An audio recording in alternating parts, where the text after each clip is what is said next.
In our headlines on this Monday afternoon, August 5th, here in South Korea. Team Korea's archers are bringing home all the gold medals for the sport from the Paris Summer Games, cementing yet again the country's reputation as archery's most decorated nation at the Olympics.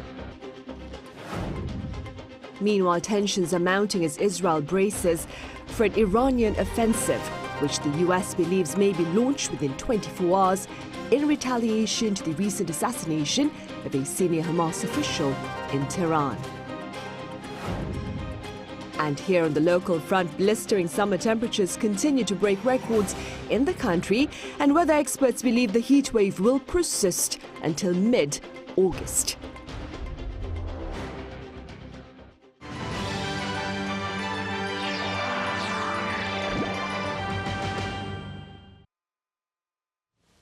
Team Korea's Kim Woo-jin has become the first male archer to win 3 gold medals at a single Olympics. Our Kim Seong covers this feat and more. South Korea's Kim Woo-jin claimed the men's individual archery title on Sunday after a tight final with American Brady Ellison to win his 3rd gold medal of the Paris Olympics. Kim's incredible individual victory wrote history for Team South Korea, making it a clean sweep of all 5 Olympic archery gold medals. The final at Invalides in Paris went down to a shootout, with Kim beating Ellison 6-5 to become the 2nd triple gold medalist for Team Korea, alongside a fellow archer Im Seon. With 5 Olympic career gold medals, he has also become one of the most decorated South Korean Olympians. Kim and Ellison came to a tie after a dramatic 5-set game, where Ellison had a 4-2 lead at one point in the final match.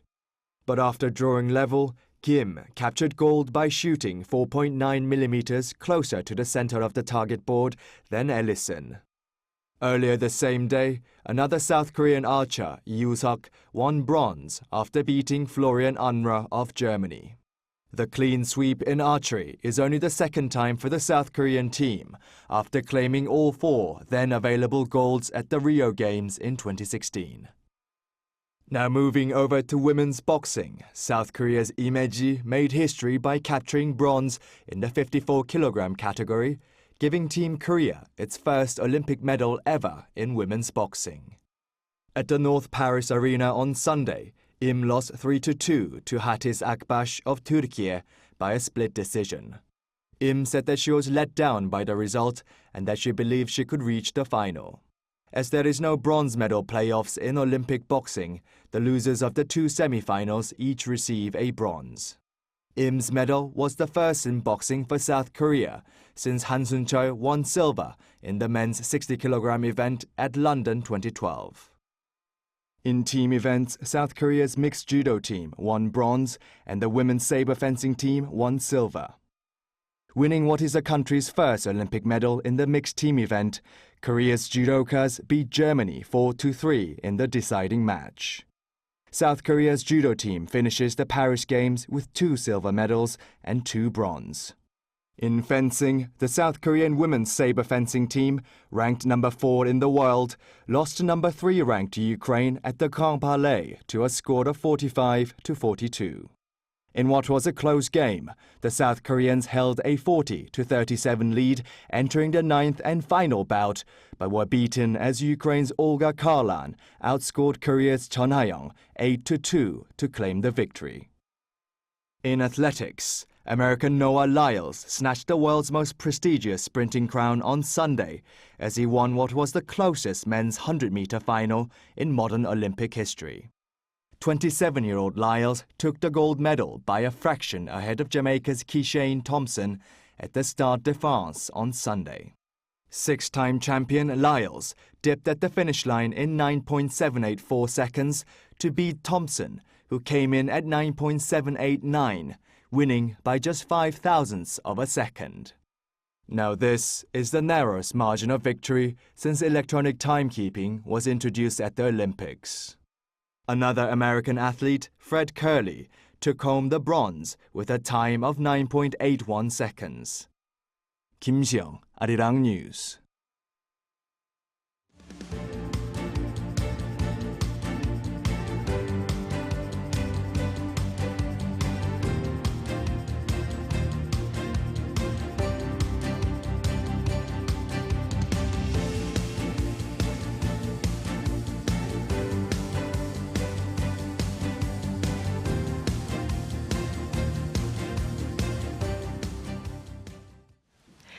The Korean stock market plunged at opening bell on this Monday, with investors responding sharply to concerns about a potential slowdown in the U.S. economy. The benchmark KOSPI began trade at 2,611.3, down 2.4% from its previous session. In fact, the index proceeded to tumble below the 2,600 mark within the first half an hour of its opening. A trading curb was put in place by authorities at 11 a.m. after the KOSPI dropped over 5%. The latest market sell-off mirrors last week's performance on Wall Street amid sluggish U.S. economic findings.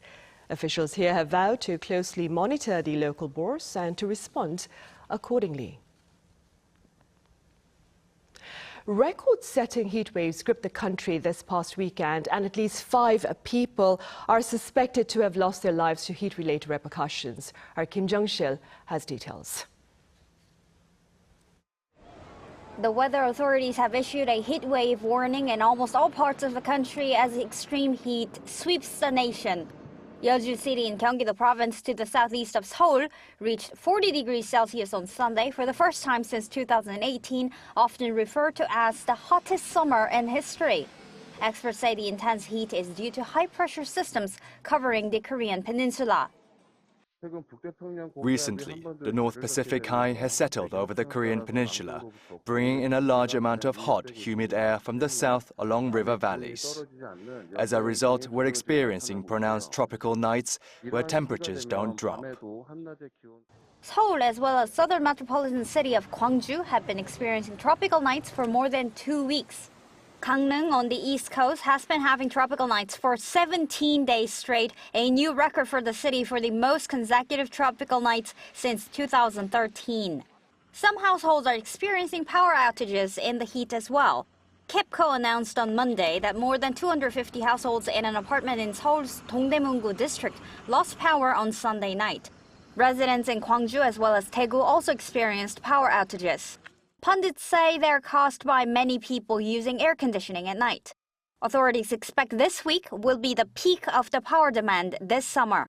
According to the Korea Disease Control and Prevention Agency on Monday, at least 5 people have died over the weekend due to the heat. 3 women died on Saturday alone and 2 in their 90s died on Sunday. As several of them were found on farms, authorities warned people to refrain from working there during the daytime. This makes the total number of deaths due to heat-related illnesses reach 13 this year. Kim Jung-sil, Arirang News. President Yoon Suk-yeol begins his summer holiday today and will be spending it traveling to different places nationwide. According to sources, his holiday agenda includes visits to regional open markets and to a military base to boost troop morale. He will also be briefed on national matters by aides traveling with him during his annual leave. Pundits believe he will also veto opposition-led bills that were passed by the parliament last week and oversee the response to the ongoing nationwide heat wave. Meanwhile, in Pyongyang back on Sunday, Kim Jong-un presided over a ceremony marking the deployment of over 200 nuclear-capable missile launchers to frontline units, while reaffirming his nuclear weapons ambitions. Our correspondent Peunji reports. This is a picture released by North Korea's state-run news agency on Monday, showing what appears to be the transporter erector launcher vehicles for the Hwasong-11 close-range ballistic missiles. This is a type of tactical missile that the regime has been testing since April 2022, that's known to fly around 110 kilometers. During a ceremony held in Pyongyang, the state media reported that its leader Kim Jong-un announced that some 250 of these new tactical ballistic missile launchers have been handed to frontline units. Each of the 250 new launchers can carry 4 missiles, which means when operated all at once, it could be possible to launch 1,000 missiles. Kim also said the North will soon gain an enhanced level of nuclear capabilities that can defend the regime and deter all types of nuclear threats.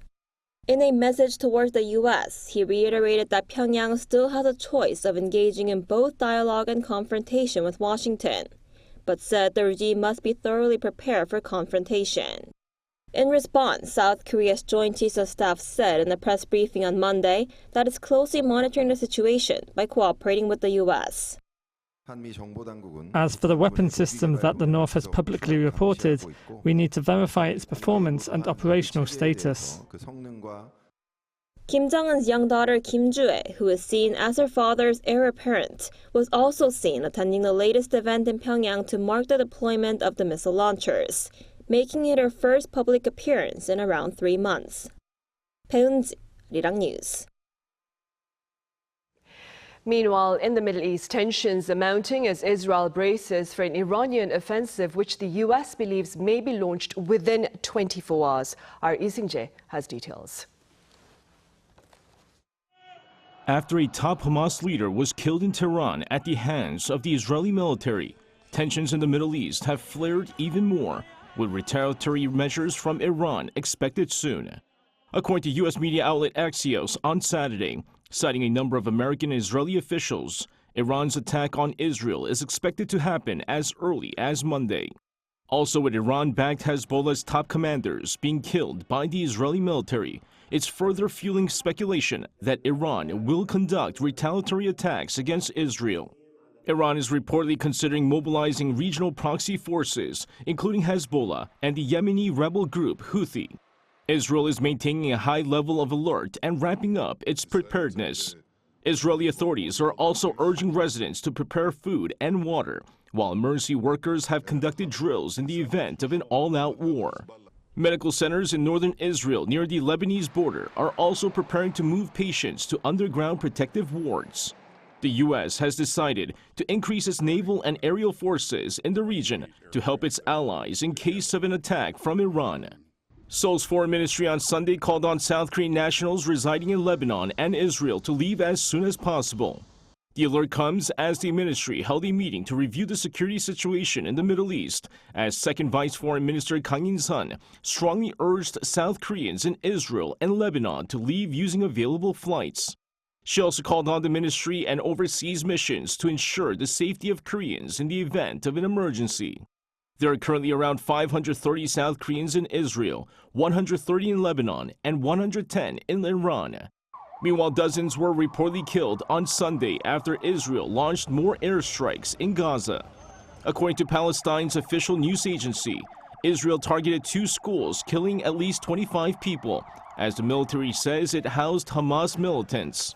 The Israeli military is said to have attacked a refugee camp at the Al-Aqsa hospital, killing more civilians. The news agency says Israel has struck 172 designated shelters, mostly schools, which have been housing thousands of displaced families since October 7th. Lee Seung-jae, Arirang News. In Bangladesh, public protests against the government that persist with grave consequences as authorities report almost 100 losses of lives on Sunday alone. Our Choi Soo-young explains. Protests in Bangladesh have intensified since the middle of July and resulted in at least 90 deaths in just one day on Sunday local time. The AP news agency reported that clashes between anti-government protesters and police peaked that day with over 1,000 people injured. The recent protests began with citizens angry about a quota system that reserves 30% of public sector jobs for the descendants of those who fought in the Bangladesh Liberation War. University students have been calling the policy discriminatory. The current situation in Bangladesh and the carnage happened because of the government and its failure. You have done all killings and oppression. Nothing would have happened if you had acted in a just way and met the demand earlier. The government later proposed to reduce the quota to 5%. Students who are like our children were holding the movement. This movement came to end through the steps of the government and court. Even after, if they have anything to say and demand, our Prime Minister has said that her door is open. However, the protests spread across Bangladesh and evolved into demands for the resignation of Prime Minister Sheikh Hasina. Local media outlets reported that since last month, more than 300 individuals, including police officers, have died in the violence, with the number expected to rise as more severely injured people succumb to their injuries. They added that at least 70 private and government buildings across Bangladesh were destroyed in the protests. Cha Hyung, Arirang News. In other news, former U.S. President Donald Trump on Sunday claimed he would revive the American auto market within 2 weeks at the Oval Office by imposing higher tariffs on all Chinese cars. The claim was shared in an interview with Fox News, during which he added that under his administration, the U.S. would have more auto-related jobs than it did in the past. He further denounced the Biden administration for simply raising tariffs on Chinese-made electric vehicles. Trump also took issue with the reality that over 30% of American cars were currently being made in Mexico. Meanwhile, new findings show Kia's electric vehicles are doing quite well in the U.S. market. According to the Korea Automobile Manufacturers Association on this Monday, Kia sold twice as many EVs in the U.S. during the first half of this year on year, with its EV9 model taking up 34% of its total EV sales. This being said, its parent, Hyundai Motor Group, now accounts for over 11% of the EV market in the U.S. The Korean wave is doing more than simply entertaining its fans. This cultural phenomenon is helping to inspire and shape personal dreams. Our Yoon has more. Monica Mok, a 26-year-old social media influencer from Mexico, first discovered Korean culture in 2018 when she began listening to BTS. It started with K-pop and that eventually started moving to Korean dramas, Korean culture, Korean skincare, Korean style, and all the different things that involve the Korean wave. When she made friends and discovered communities that shared her passion for K-pop, she found a new focus for her social media content. She saw how the Korean wave has deeply influenced so many people, creating a vibrant connection between Latin America and South Korea, and she dreams of experiencing it up close. According to a Korea Foundation report, in 2023, Mexico, leading Korean wave fan growth, had seen an 80% increase from the previous year, ranking second overall. Doing dance covers, meeting new people that love what I do and what they also love doing, and we can share that, has been an amazing experience that also kind of gives me more things to do with my life and more to live for. In July, Monica and her dance team won first place in their very first K-pop cover contest. In the coming years, she plans to compete in higher-level contests where winners earn a trip to South Korea. I know that this opportunity leads to other opportunities that might give us another type of job or another type of opportunities that we can go through and eventually maybe even go to Korea, represent Mexico or represent our country through dancing or through doing what we love. Homeira Rasoli's story began when a Korean friend she met in Afghanistan introduced her to Korean culture, an experience she now considers one of her greatest blessings.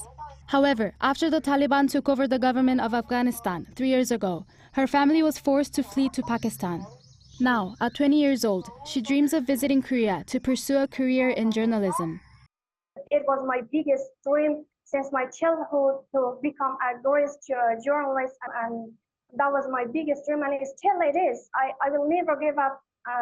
All of problems I have, I will never give up.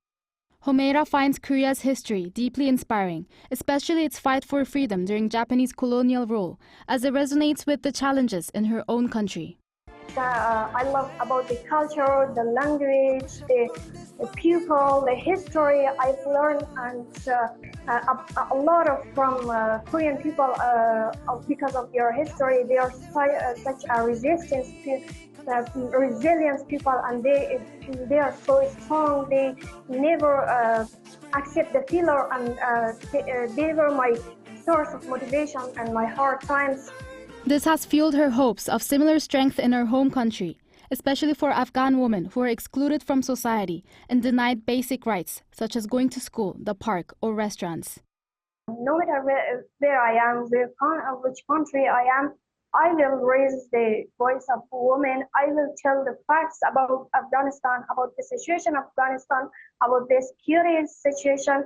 I will tell to the world, all of people around the world, I will tell. The situation in Pakistan is no better, with immigrants facing barriers when it comes to employment and education. Despite these struggles, Humaira is focusing on her own studies and hopes to learn Korean in a more formal setting. During these difficult days, K-pop has been a major source of strength for her, with songs like D-Day by Suga and Still With You by Jungkook providing support and encouragement. They always say in your lyrics that never give up, you're the best, what gender you are, with country you are, you're the best, and those are words that come in my mind. It's not just my dream, but it's just my target in these years. I want to come, if I can, I want to apply for universities, especially for Yonsei University. Their journeys are far from complete. Monica envisions a new cultural wave emerging from the blend of Korean and Latin influences. Humaira aspires to one day advocate for women in Afghanistan through her work as a journalist. Though their journeys may differ, they all see South Korea as their dream destination and hope it will bring a new chapter filled with opportunities and exciting experiences. Yoon, Arirang News.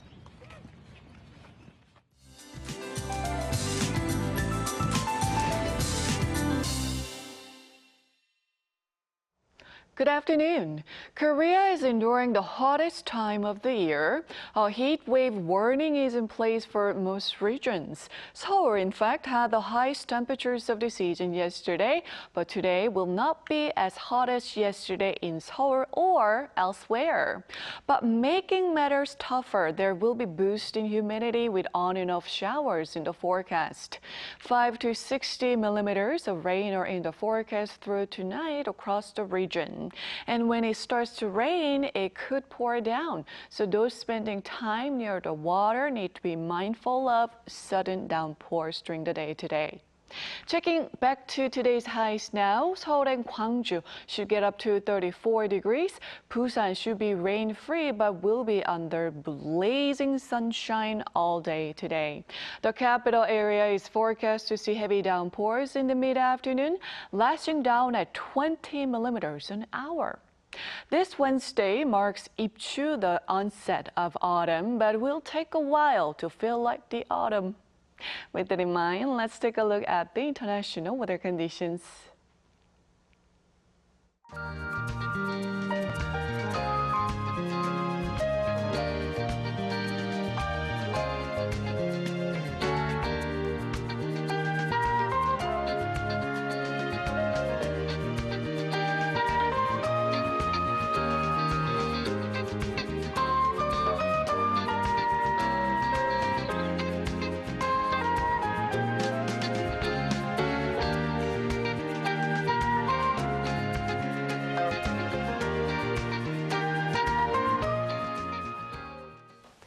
On that note, we end Monday's afternoon newscast. Coming up next, our daily panel session, so do stay with us. Thank you for now.